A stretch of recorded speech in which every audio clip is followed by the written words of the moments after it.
Hey guys, this is Brandon with Idaho Elite Inspection Team.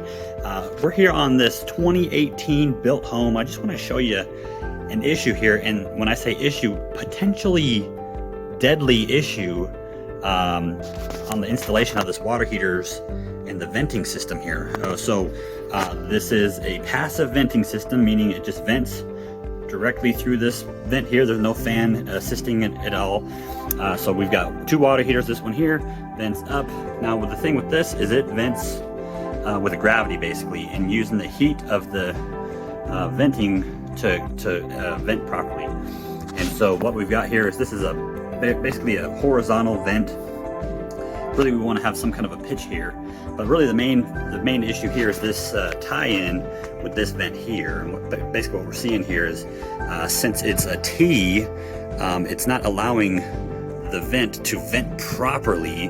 Really what we want is a Y shape here, so that it kind of has a bend this way. That way the heat is all flowing out and up that way, so we don't have any backdrafting.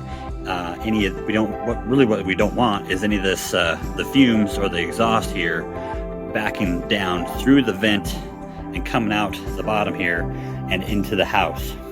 So what that can do is cause some carbon monoxide buildup here in the home, which obviously is hazardous to those occupying the home. So this is definitely something we'll point out and recommend a repair by a qualified contractor or HVAC contractor.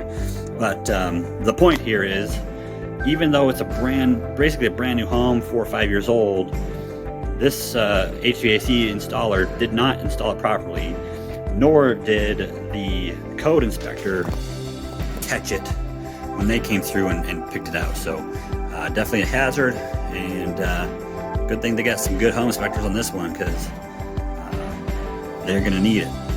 So again, this is Brandon with Idaho Elite Inspection Team. We'll see you on the next one.